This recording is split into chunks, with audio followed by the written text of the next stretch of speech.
perempuan yang belum menikah mungkin atau sudah menikah, paling sering terjadi nyeri pada masa-masa haid berkepanjangan. Sering kita temukan kista endometriosis.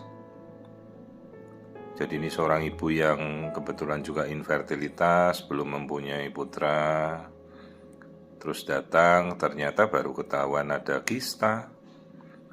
Nah, kita mulai pemeriksaan dengan melihat rongga rahim ya, yang seperti apa ini? Seperti pisau terbalik begitu ya. Seperti ada tanduk putih di dalam. Nah, itulah rongga rahim. Jadi tanduk ke kiri lanjut ke tuba kiri atau saluran indung telur kiri, yang kanan ke kanan ya. Terus di sini saya melihat rongga rahim ya pada lapisan ruangan-ruangannya seperti kita lihat sekarang ini. Nah, ini rongga rahimnya ya, rongga rahimnya bagus, tidak ada miom, tidak ada polip, tidak ada adenomiosis di situ. Jadi rongganya masih bagus. Ya, rahimnya normal. Nah, terus kan kita telusuri kenapa kok si ibunya nyeri aja begitu. Nah, ini yang kita ukurkan ketebalan selaput endometrium ya. Terus kita lihat ternyata bentuk rahimnya bagus, selaput lendirnya juga normal.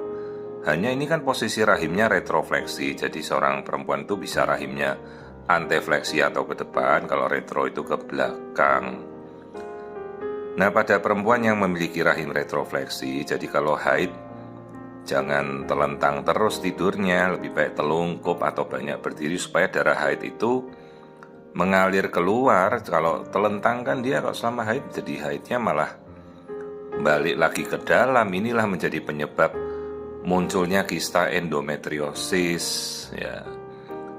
Jadi darah haid yang tidak keluar semua tapi malah balik ke dalam, namanya reflux, masuk ke dalam saluran tuba dan berakhir di indung telurnya jadi kista.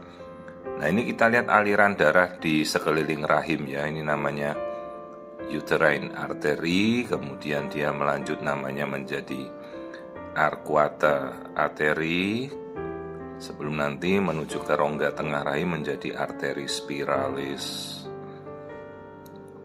Nah, inilah sistem vaskuler pembuluh darah di rahim ya. Rahimnya pembuluh darahnya masih bagus semua, ini tidak ada masalah. Jadi kalau sampai terjadi kehamilan kan rahimnya oke banget, ini nggak ada masalah. Ini rongga rahim dengan vaskularisis pembuluh darahnya bagus semua ya. Nah, sekarang nanti kita lihat mana sih yang bermasalah. Nah, ini indung telurnya. Oh, ini indung telurnya sebelah kanan, ini indung telurnya bagus nih, masih ada telur normal dan tidak saya lihat ada endometriosis di situ. Ya, telurnya masih oke banget nih, telurnya bagus meskipun kecil-kecil ya. Cuma kan kita belum tahu salurannya terbuka apa tidak, jadi kita mesti nanti anjurkan HSG. Salurannya ditiup, jadi itu yang paling objektif ya. Jadi disemprot dengan cairan kontras memakai foto ronsen, terus difoto, dilihat tembus, nah itu salurannya ya, namanya HSG. Kalau SIS atau SIS itu kita memasukkan cairan, tapi kan yang baca ya yang hanya melihat saja. Tapi kalau kita HSG kan berlaku umum gitu ya, bisa kita baca oleh semua sejawat dokter yang mungkin nanti untuk memprogramkan si ibu hamil. Ya, jadi ini indung telur sebelah kanannya bagus kok, kita bisa lihat inti sel telurnya semuanya juga oke nih. Yang kita lihat ya, telurnya bagus. Ya, jadi tidak ada masalah pada indung telur sisi kanan. Nah, jadi kita mau lihat yang kanan. Terus yang bermasalah yang sebelah mana? Nah, ini kita lihat kembali ya, indung telur kanan semuanya bagus, telurnya juga normal ya. Nah, kita ukur ini ovariumnya, ukurannya 3 kali berapa itu? 3 kali 4 ya.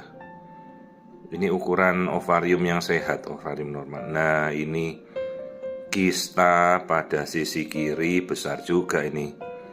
Endometriosis, kista endometriosis yang isinya darah haid yang masuk ke dalam indung telur. Nah ini kalau saluran telur, indung telurnya dilewati darah haid kan khawatir kita kan dia lengket. Makanya kita anjurkan HSG untuk melihat apakah salurannya masih bagus atau tidak. Ya mudah-mudahan masih ada satu saluran bagus, jangan sampai endometriosis kiri kanan. Nah ini kista endometriosis. Sekarang tinggal ini ibunya rencananya apa. Kalau memang dia mau program hamil ya ayo kita lihat salurannya dengan HSG, lalu bolehlah kita pancing penyubur gitu. Tapi kalau dia tidak rencana hamil, nah ini kistanya harus dibersihkan. Misalnya operasi, kita angkat kistanya, atau kita mau terapi hormonal ya, supaya paling tidak dia haidnya teratur, tidak mengarahkan darah haidnya ke kistanya ini. Atau sekalian untuk tidak haid dulu ya, misalnya kita berikan hormon suntik, atau ada kan terapi macam-macam sekarang untuk mencegah endometriosis tuh banyak sekali ya. Bisa diberikan obat hormonal untuk diminum ya. Jadi ini endometriosis kiri ini besar juga ya. Karena kalau dia mau hamil ya sebaiknya kistanya kita bersihkan dulu kalau ukurannya sampai 4 cm ini. Ya, jadi ini endometriosis sebelah kiri.